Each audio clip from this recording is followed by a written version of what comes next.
भारत ने बांग्लादेश पर ऐसा नमक छिड़का है कि जिसकी जलन कई सालों तक रहेगी। अब बांग्लादेश में कट्टरपंथियों की हिंसक वारदातों के बीच जल्द ही पूरे देश में आलू और प्याज की जबरदस्त किल्लत हो सकती है। भारत से निर्यात रुकने के बाद पाकिस्तान तो पहले से ही प्याज और टमाटर के लिए तरस रहा था, लेकिन इन दिनों बांग्लादेश भी प्याज के आंसू रो रहा है। इंडिया जो फूड सप्लाई करता था बांग्लादेश को, जिसमें प्याज, आलू और खाने पीने के मुख्तलिफ अशिया शामिल थी, इंडिया ने उनके एक्सपोर्ट पर रोक लगा दी है। बांग्लादेश के लोग एक एक प्याज के लिए तरस रहे हैं।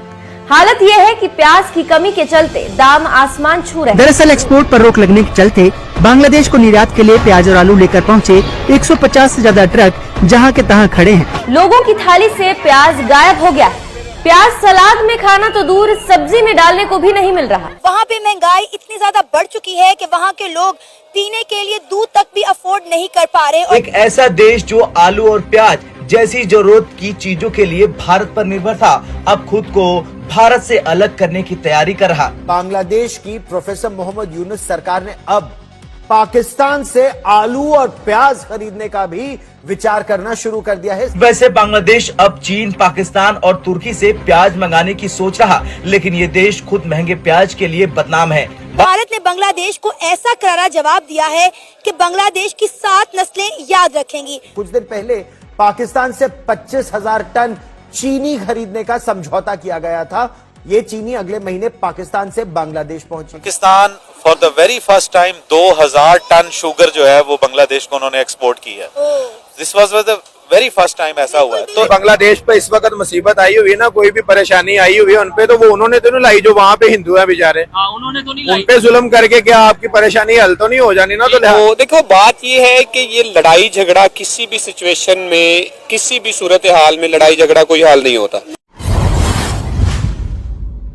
चले बैन लगा दिया तो क्या हुआ, पर वो जो सूरत चल रही है ना बांग्लादेश के अंदर, वो इंडिया चाहता है कि जो मैंने अपना सरमायाकारी वहाँ लगाई भी थी उसका मुझे बेनिफिट मिलना चाहिए था, तो वो हालात खराब हो गए वहाँ पर हसीनाबाजी के जाने की वजह से। अब वो चाहता है कि यहाँ पे मखलूक हुकूमत बनाई जाए जो हमारे मातहत काम करे। अब वो उनको नजर आ रहा है कि वहाँ पर कहते हैं खालसा से आगे हुकूमत बनने वाली है, साथ जमात इस्लामी मिलकर हुकूमत बनाना चाहती है, इसलिए उनको सूरत वहाँ पर उनकी खराब है। अब उन्होंने ये चीजें शुरू कर दी हैं, उनके खाने पीने की अशिया बंद कर दी हैं, उन्होंने ड्रोन लगा दिए जो उन्होंने भी अपनी बॉर्डर पर लगा दिए हैं, पर वो दिखावा है किस्म का, वो चल रहा है, वो तो एक दूसरे की जगह चल रहा है। अब वो ये चाहता है कि इंडिया किसी भी तरह से मेरी जो वहाँ पर बनी हुई है, ग्रिप बनी हुई है, वो मजबूत रहे। वहाँ वो चाहता है कि मखलूक हुकूमत बने। सर बात ये है कि पंगे तो बांग्लादेश ले रहा है, इंडिया ने तो पहले कोई एक्शन लिया ही नहीं है। जो कुछ कर रहा है बांग्लादेश खुद कर रहा है। बांग्लादेश ने पहले जो है वहाँ पे हिंदू कम्युनिटी को टारगेट किया, उनके घरों को जलाया, दुकानों को लूटा, खवातीन के रेप किए, बच्चों को तशद्दुद का निशाना बनाया, फिर इंडिया के बॉर्डर पर जाकर ड्रोन लगा दी। इंडिया को खुद बोला कि भाई अपने प्रोजेक्ट बंद करो, तो सारा कांड तो मैं कह रही हूँ बांग्लादेश खुद कर रहा है। देखो वो इसलिए कर रहा है ना कि अब जोर जो डला हुआ है कि जो हमारे सरमायाकारी जो हमारी लगी हुई है, अब ये क्या काम हो रहा है यहाँ पर। अब उन्होंने देखा कि हम अगर हमको जब उनकी बात मानते हैं तो सारा हमें अब उनका निजाम हमें चलाना पड़ेगा यहाँ पर। इसलिए उनकी आवाम ने इंकलाब पैदा किया, वो हुकूमत चेंज की। 15 साल सीधा वाजिद ने इंडिया के कहने पर हुकूमत की वहाँ बैठ के, अब वो चेंज हुआ है। अब वो चाहते हैं कि हमारी हुकूमत बने, अब आवाम चाहती है हुकूमत हमारी हो, यहाँ पर हर चीज हमारा निजाम चले, इंडिया का निजाम ना हो। हो रही है कि 16 आइटम जो है जिसमें प्याज की हर तरह की कमोडिटी, चावल बहुत इंपॉर्टेंट चीज है, ये जो बैन होने जा रहा है। डॉक्टर एस जयशंकर से भी किसी ने पूछा कि भारत जो बांग्लादेश के साथ कर रहा है वो ठीक नहीं। उन्होंने कहा कि हम जो है ना बांग्लादेश को डिप्लोमेटिक वे में जो है डील कर रहे हैं, लेकिन उनके जो खजाने हैं बांग्लादेश के वो बड़ी तेजी से जो है डाउनफॉल का शिकार हो रहे हैं। देखिए आज से 3 महीने पहले, 4 महीने पीछे चले जाएं तो बांग्लादेश बड़ी तरक्की कर रहा था, ठीक ठाक, पाकिस्तान से आगे था, टेक्सटाइल में आगे था। हमारे आधी टेक्सटाइल के जो कारखाने हैं बांग्लादेश में अभी भी लगे हुए, ठीक है, फैसलाबाद से गए थे, वो बिल्कुल ठीक था। जब अब देखे ना पाकिस्तान का भी यही मसला है, जरा सी कोई मतलब शरारत होती है, जरा सा कोई आवाम को दुख पहुंचता है तो उसको उल्टा कर देते हैं हुकूमत को। अगर उसको ना हसीना वाजिद के एहसान भी तो बहुत है ना, कहाँ पे उसने पहुंचाया अकेली लड़की ने बेचारी ने। हसीना वाजिद को कहते थे ये तो मोदी की पपेट है इसलिए इसको हटाया। नहीं पपेट नहीं है, देखें एक कोई कानून है, उनका कोई तरीकेकार था। ये हम जो है ना रोना याद रखते हैं, हंसना याद नहीं रखते। हम कुछ भी ना करें, सिर्फ बॉर्डर सील कर दें और इनको भूख के लाले पड़ जाएंगे। वो हो चुका है अभी सिर्फ बॉर्डर सील किया है, अभी उनका पानी बंद करने की तरफ भी सोच रही है, अभी उनकी बिजली बंद। अगर ये पानी बिजली बंद हो गया तो आप सोचेंगे कितना बड़ा एक अलमिया जन्म लेगा बांग्लादेश के अंदर। अभी भी इनके पास वक्त है, अभी भी इनके पास वक्त है कि अभी आप मेज पे बैठे मुज़ाकरात के जरिए बात करें। आपके पास जब डॉक्टर जयशंकर ने अपना सेक्रेटरी भेजा, आपने उसको ऐसे भेज दिया जैसे एक एवं किसी अजीब किसी एक छोटे से मुल्क का कोई नुमाइंदा है, आपने भेज दिया। इनको ख्याल नहीं आ रहा कि इंडिया क्यों नहीं रिएक्ट कर रहा। भाई इंडिया इस वजह से आपको कुछ नहीं कह रहा कि इंडिया ये सोच रहा है कि ग्लोबल पॉलिटिक्स जो चल रही है, अमेरिका, रूस, चाइना मुझे ये कहेगा कि आपकी ये वैल्यू रहेगी, आप एक छोटे से मुल्क से लड़ रहे। आपको इस वजह से वो सोचते हुए आपको मना कर रहे थे, आपको समझाने आ रहे थे। तो सर अभी इंडिया ने उनकी फूड सप्लाई जो है वो बंद कर दिया, जिसमें खाने पीने की अशिया शामिल थी। देखिए जी, आपको पता है कि साउथ एशिया में कोई अकेला इंडिया तो नहीं है ना जिसके पास कोई फूड आइटम्स हैं, और भी इतने सारे उनके ऑप्शंस हैं बांग्लादेश के पास। तो जहाँ तक बात है कि बांग्लादेश की जो फॉरेन पॉलिसी है, अगर वो उसके ऊपर इंडिपेंडेंट हो, वो डिपेंडेंट ना हो इसके ऊपर, तो वो सर्वाइव कर सकते हैं।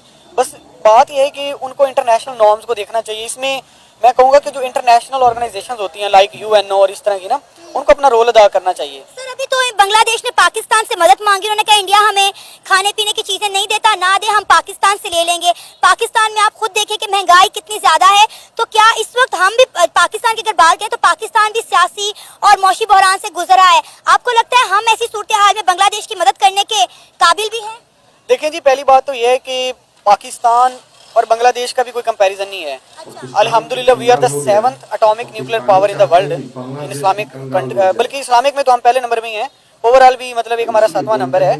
तो देखिए वो हमारे भाई हैं, उनकी हेल्प करनी चाहिए। पहले भी उनके साथ 71 में भी उनके साथ ज्यादती। जय हिंद दोस्तों। भारत बांग्लादेश के बीच संबंधों में खटास आने के बाद ढाका अब भारत पर अपनी निर्भरता कम करने फिराक में है।